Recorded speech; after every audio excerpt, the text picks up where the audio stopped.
Swords to Plowshares, Path to Exile. Are you tired of targeted removal spells sending your cool magic cards straight into the Phantom Zone? Well, have no fear. I'm just like you. After all, Lightning Bolt killed my dad, and I don't shop at Target at all. So, can you build a deck with only ward spells? First off, what is ward? Basically, they're going to go and remove your swagged out magic card, but it has ward 1. Now your opponent has to pay their spell cost and the ward cost. Otherwise, their spell is countered. You can think of it like a game of chess, where if you want to kill my pawn, you got to give me 5 real-life dollars. Obviously, your opponents wouldn't want to do that. And that's what ward is, baby. It's like game theory, making your opponents make different choices. But before I hop in, you can't already tell, I'm the most unhinged deck builder on the internet. So if you've got a weird, wacky, silly, goofy idea for a commander deck, challenge me in the comments down below. The one with the most votes, I have to build. And while you're down there, hey, leave a like and subscribe. I appreciate it. Now, wake up. It's time for the video. Our commander is Morofon the Boundless. 7 mana for a shapeshifter, meaning he's every creature type. That's what we want. Also, makes a little discount and stronger on some stuff. It's going to come up later, but where's his ward cost? Obviously, Codsworth, Handy Helper, 3 mana. Commanders now have ward 2. Does other stuff, but who cares? Saruman the White Hand, 4 mana. Goblins and Orcs got that ward 2. Very nice. He does other stuff, but who cares?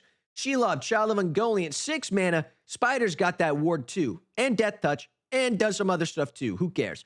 Rith, Liberated Primeval, 5 mana, 5/5. Dragons got the ward 2, does other stuff. Long River Lurker, 3 mana. Frogs got that ward 1. He does other stuff too. Who cares? Dragon's Disciple. Hey, Dragons got ward 1. Nice. Radagast, Wizard of the Wild, 4 mana. Beast Birds got that ward 1. Very nice. And Sylveon of Sea and Sky. Merfolk got that ward 1. Also does other stuff too, but who cares? I'm going to stop here for now, because if we do some math, Morphon, being every creature type, suddenly has this many ward costs, which means you got to pay 13 mana if you want to remove him with a targeted removal spell. But let me be real, that's not enough for me. I'm sick in the head. So, Roaming Throne. Not only does this 4 mana golem have ward 2 itself, we're going to choose a creature type, and if a triggered ability of a creature of that chosen type triggers, it triggers an additional time. We can choose just about anything, most likely dragons, but ward is a triggered ability, meaning we double all those ward triggers on our commander. So now you got to pay 26 mana if you want to remove him, plus the mana of the actual spell.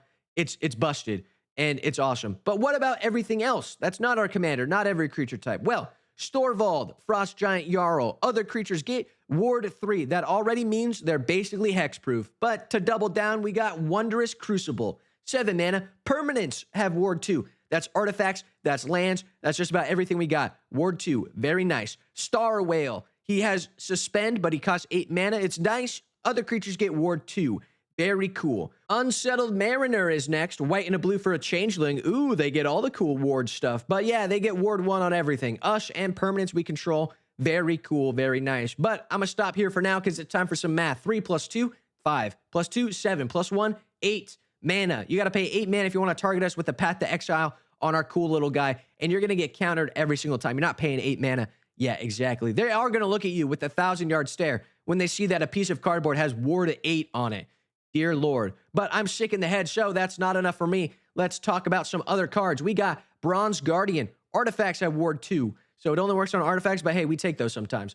Elder Owen Leon's artifacts got ward 1. Not too shabby, not too shabby. Canine Mark 1. Hey, guess what? Legendary creatures got ward 1 sometimes, as long as Canine is untapped, but why would you ever turn off one of your ward guys? Flowering the White Tree stays on forever, ward 1 on those legendary creatures. Very nice, but this is where the fun begins because we got some other ward cards. Hexing Squelcher, you can't counter it, your stuff can't be countered, and everything's got pay 2 life on it, sucker. Then we got Winter, Cursed Rider, Blue-Black. Hey, guess what? Artifacts do the pay 2 life thing now. Very cool. But who likes paying life? Mishra Tamer Makfawa says pay by sacrificing a permanent. That could be land, that it won't be land, but it could be, and that's pretty silly. But with all that ward, now what? Well, let me introduce you to the Jank Tree. A lot of content people will tell you it's unplayable, bad, and makes you want to kiss boys. Well, I think Maskwood Nexus is just the best. It makes everything into everything now, which is really good because if you think about it, now it gets all that ward and it gets doubled because of roaming throne. Doesn't matter what you were, now you're everything, and everything gets doubled, and your opponents are going to hate you so much, which is why we have Mycosynth Lattice, baby, because now everything is also artifacts, baby, which means that everything gets that ward, that artifact ward, and double that with the roaming throne means that your opponents are going to really hate you, and it's going to be really silly and really funny to have ward 32 and like all the life gain and whatever, who cares? But what about winning? What is winning? Do you not feel victory flow in your veins as you watch the light drain from your opponent's eyes? To see their eyes flicker over your cardboard as a bead of sweat drops from their brow. To realize they can never pay the exorbitant cost it would take to deal you a significant blow. They are resigned to look elsewhere for greener, less warded pastures. You have broken them. Is that not victory? They know that you are the threat, and yet they are powerless, laying prostrate before your throne. They would give everything to remove just one creature, but their everything is worthless before your majesty. Your legion is numerous, kindred spirits joined by their shields. A great tree stands in your courtyard, uniting all game pieces under your banner. Race does not hold sway here. Everything is everything, and also artifacts. Is that not victory? Your enemies broken, and your kingdom peaceful? That is victory. Yeah, but also we've also got Radagast, and he says when you cast big mana spells, you make birds, right? And guess what? Storvald is a big guy, and when he attacks or enters, you make something into a 7/7, so you make a really big bird, which is really cool. So you have a bunch of big birds all flying around, hitting people. 7 damage in the air is a lot. And then we also got Wondrous Crucible, which gives us ward, but also we get to get stuff back from our graveyard. It could be at random, but who cares? All our stuff is very expensive, so we kind of like that. It's good value. But of course, what about board wipes, you're asking? And all I could say is, board wipes. To die together is a privilege not many enjoy. The worst pain is living while all your friends have passed, leaving you to carry the burden of their hopes, dreams, and memories with you. Instantly besieged with their legacy, you are now the last soldier. You fight not against a combatant, but time. Time will erase you, but you are still burdened with the fact your disappearance means your friends too have passed on to oblivion. A board wipe would be a mercy. But also, yeah, we also got Teferi's Protection, which phases us out and means we can't die. Clever Concealment phases our stuff out. Chroma's Will makes our stuff basically indestructible and is a good win con as well.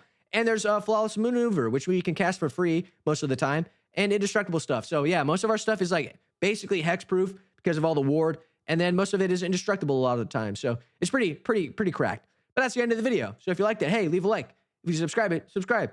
Shout out to all my patrons on Patreon. If you want to support me, go help me on Patreon. I'll build you a commander deck. I'll roast it. I'll help you out on my weekly Twitch streams. That's right. Go follow me on Twitch, baby. Quips&Guac _. It's very nice. I would really appreciate it. Also, I got jank mats. You can buy them. They're really cool. I got a cool space one, cool forest one. They look very nice. And yeah, Discord linked in the description down below. Come join it. It's fun and free and cool. Also, if you want me to build something, challenge me in the comments down below, and I have to do it. I'll see you in the next one. Peace out.